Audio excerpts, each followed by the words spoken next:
Magandang araw sa inyo mga kapugi. Ito ang kaganapan sa paggawa ng ating kubo dito sa taas ng bundok. Nagalis muna ako ng damo dito sa gilid at nagsimulang gumawa ng bagong pugon dito sa ating kubo. Sipag at tiyaga lang ang puhunan, bonus na lang ang kapugian. Kung wala ka nito ay lagi kang talo. Dahil natapos na ang bubong ng ating kubo mga kapugi, ay naisipan kong gumawa dito ng maliit na kanal na madadaanan ng tubig kapag umuulan, at yung mga binungkal kong lupa ay nilalagay ko dito sa loob ng ating kubo para tumaas ang area dito at hindi mapapasukan ng tubig ulan. Kung saan nakasintro itong dulo ng ating anahaw ay doon natin itatapat itong gagawin nating kanal.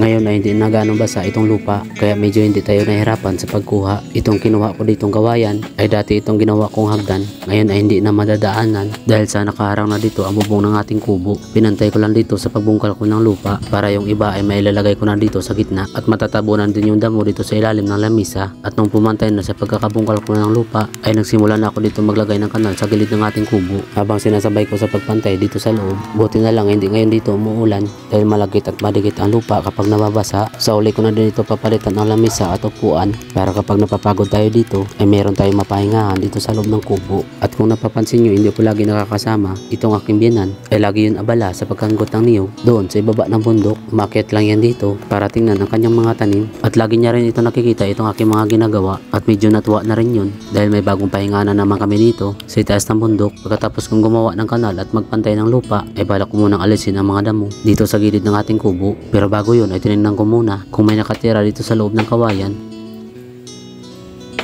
Dati kasi nung hindi pa ako nakagawa dito ng kubo ay tinitiran ito ng mga daga. Labasan ng usok ito ng dati kong lutuan mga kapugi. Di na ako nakapagluto dito dahil sa nasira ng bagyo itong sanga ng puno. Kaya mainit din yung pwesto dito nakaraan. Dahil sa tinutubuan ng damo itong dati natin lutuan ay bala ko na itong palitan. Tinapos ko lang sa pag-alis ng damo dito sa ilalim ng puno para malinis naman tingnan. Hindi ko lang tinanggal ang puno dito ng pinya. Sayang naman kasi dahil malapit na itong bumunga. At pagkatapos ko mag-alis ng damo dito sa gilid ng ating kubo ay nagpahinga lang ako dito ng saglit at nag-isip kung paano simulan ang paggawa natin ng bagong lutuan. Pagkatapos ay kumuha lang ako dito ng mga matitibay na kahoy at pinutol ito na sakto lang sa ating kailangan. Pagkatapos ay ibinaon ko ito isa-isa sa lupa.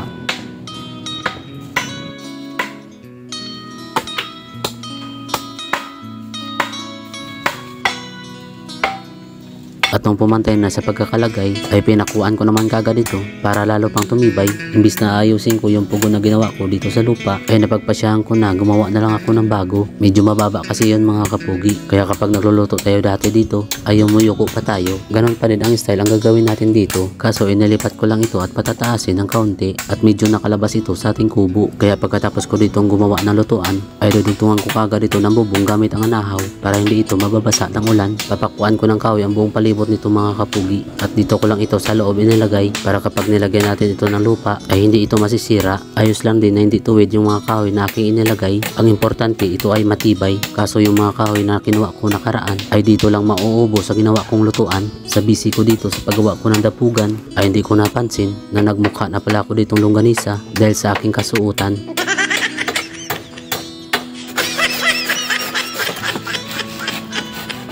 Atong natapos na ako sa paggawa natin ng kulungan ay still lutuan pala. Ay pinutol ko na dito yung mga kahoy na sobra at ganito na ang itsura kapag natapos na. Kaya maglalagay na ako dito ng lupa mga kapugi. Tinakpan ko lang yung mga malalaking butas dito sa ilalim bago ako magsimula magbungkal ng lupa. At dito lang din ako kumuha sa dati natin lutuan para hindi na tayo mahirapan pa sa paglagay ng lupa dito sa bago natin lutuan. Habang unti-unti itong napupuno ay sinasabayan ko ito ng anahaw sa bawat gilid nito para ang lupa dito ay hindi matatapon. Pagkatapos ay patuloy lang ako dito sa paglagay ng lupa. Medyo nanginayang din ako dito, nasisirain itong pugon na ginawa natin nakaraan dahil sa marami din ako dito magandang alaala na pinagdaanan, pero okay na din ito na mabago ang lutuan natin dito at mas lalo pa natin itong pagandahin at papatibayin. Tinatapakan ko din ito para sumiksik lalo yung lupa dito sa loob at bawat kanto dito ay nilalagyan ko para hindi ito magkakaroon ng butas. At patuloy lang ako dito sa paglalagay ng lupa kahit sobrang nakakapagod na ay pinili ko pa rin tapusin ito. At nung napuno na ng lupa itong ginagawa natin lutuan ay inakyat ko ulit ito at para matapakan at sumiksik pa ng lubusan.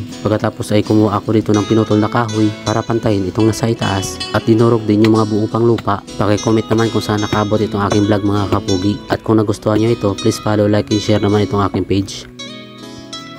Di pa ito tapos mga kapugi. Bubutasin pa natin ito. Tatlong butas. Gagayahin natin yung ginawa natin dito sa lupa. Yung paggawa na lutuan. Yung merong labasan ng usok. Yun ang gagawin natin dito. Sa susunod natin na video ay uulmayin na natin dito yung pugon. So paano mga kapogi, hanggang dito na lang muna. Sa mga nakaabot sa dulo ng aking video, maraming salamat at God bless inyong lahat. Shoutout nga pala kay